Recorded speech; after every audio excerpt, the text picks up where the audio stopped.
the Lighthouses of North Carolina. Let's talk about that.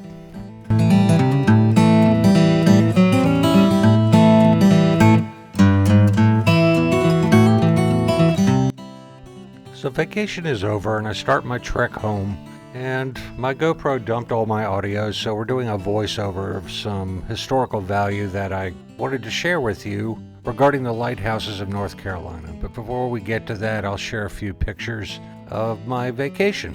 There's something therapeutic for me about the seashore. When I get there, I just can feel 10,000 pounds coming off of my shoulders. As I sit here and take in this wonderful view, I realize that it just doesn't get much better than this very moment. I get asked often what camera I use when I am taking pictures on the fly, and I'm just using my cell phone camera, which is a Samsung S21 Ultra. The southern hospitality and the food it never disappoints. From breakfast and the elaborate spreads that are offered, from crab stuffed mushrooms to oysters Rockefeller, it was simply put amazing. There's always an abundant amount of wildlife when I go to the beaches of North Carolina, and you get to see a glimpse of a couple of pictures here and there. Hope you enjoy them. The family got together and we took one of those old-time Western photos, and I love this because in the bottom half of my house I built a saloon with bat-wing doors and a bar and a pool table, and all done in rough-cut lumber, and I hang up on the wall any Western pictures that family members choose to send our way. It's one of my greatest gifts. My sister and I went to Kitty Hawk Kite Shop and we picked up some kites for the kids, and I think we enjoyed flying them more than the kids did. A must-see is the aquarium. It's very enjoyable, and that's usually where I buy my t-shirts because the proceeds go to helping out the turtles that they are in recovery at this aquarium. Most are from prop strikes from the boating around the area. So let's get on to the lighthouses. There are 7 wonderful lighthouses in North Carolina. The Currituck Beach Lighthouse, Bodie Island Lighthouse, Cape Hatteras Lighthouse, Ocracoke Lighthouse, Cape Lookout Lighthouse, Oak Island Lighthouse, and Old Baldy Lighthouse. I'm going to share some historical value for just one of these 7 lighthouses, the Bodie Island Lighthouse. Let's get cracking. In 1837, the federal government sent Lieutenant Napoleon L. Coste to the revenue cutter Campbell to examine the coastline for potential lighthouse sites that would supplement the existing one to Cape Hatteras. Coste determined that the southbound ships were of great need of a beacon on or near Bodie Island by which they could fix the position of navigating the dangerous cape. He punctuated his recommendation with the statement that more vessels are lost there than on any other part of our coast. Congress responded with an appropriation for the lighthouse that same year, but complications over purchasing the necessary land delayed construction until 1847. This was the first of many problems. Though the skillful Francis Gibbons was contracted as engineer, the project's overseer was a former customs official named Thomas Blount, who unfortunately had no lighthouse experience at all.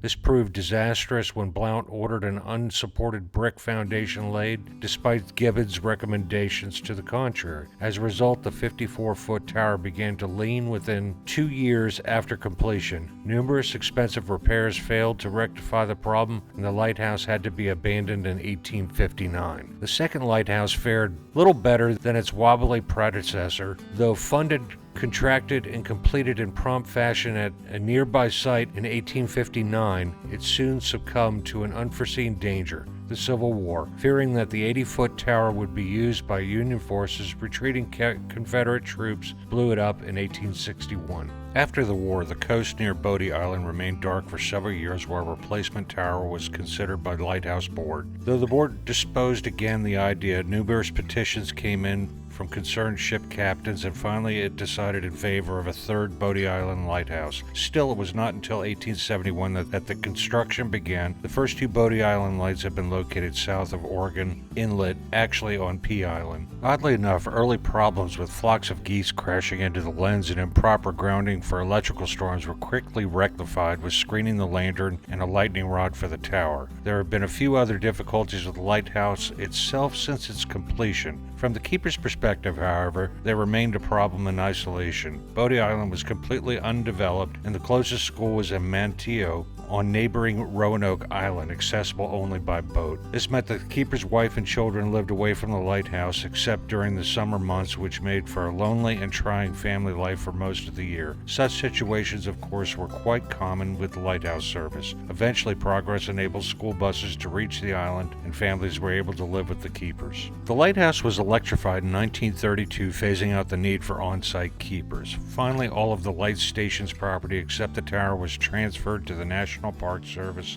in 1953. The Keeper's Duplex has since undergone 2 historic restorations, the last having been completed in May 1992. The building now serves as a ranger office and visitor center for Cape Hatteras National Seashore, a definite must-go see. Tucked away between tall pines and freshwater marshland, the Bodie Island Light presents anything but a typical lighthouse setting. Though not as well known as its neighbors, it remains an important part of local history and a favorite spot for visitors. And still, every evening, amidst the water tower's blinking radio antenna of modern development, its powerful light beams out across the darkening waves, keeping silent watch over the treacherous waters known as the graveyard of the Atlantic. There's a tremendous amount of history regarding these lighthouses. There's a book I read called Women Lighthouse Keepers. During the Civil War, women manned these light stations while their husbands were off to war, and in effect, keeping the shipping commerce up and rolling. The USS Monitor sank off the coast of Hatteras as well. The Monitor had become famous when it prevented the Confederate ironclad Merrimac, renamed the Virginia, from breaking Union blockade of the James River that was stifling the rebellious states' ability to wage battle against the U.S. Civil War. After 140 years underwater, they're still trying to bring up the ship. Also, a German U-boat was sunk 35 miles off the coast of Hatteras.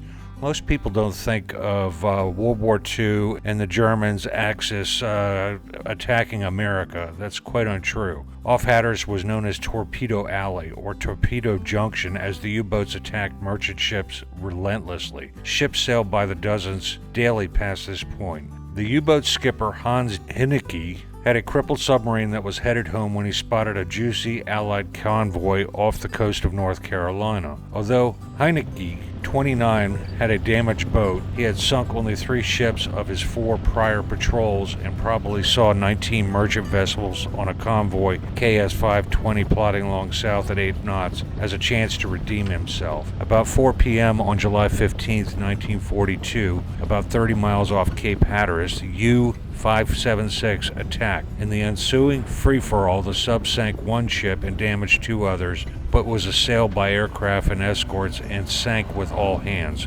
Researchers announced that they had discovered the wreck of the U-576 as well as the wreck of the sunken merchant ship and hailed to find a rare snapshot of the little-known chapter of World War II. In this case, the American freighter Pipestone County torpedoed off Cape Henry, Virginia in April 1942. Hinnecke surfaced near the lifeboats and gave the survivors provisions. He apologized for sinking their ship and no one was killed. That's amazing. The abbreviated name U-boat comes from the German word Unterseeboot, meaning submarine or undersea boat. So I hope you enjoyed the ride along and getting to see some of the sights of my trip home and some historical values of the history-rich area of North Carolina beaches.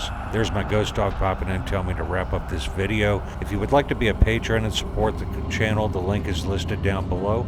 If you like this video, give it a thumbs up. If you didn't like it, give it a thumbs down. If you want to see more in the future, hit that subscribe button right down there in the corner. And remember, folks, go riding. It's good for you, and I'll see you in the next one. Peace.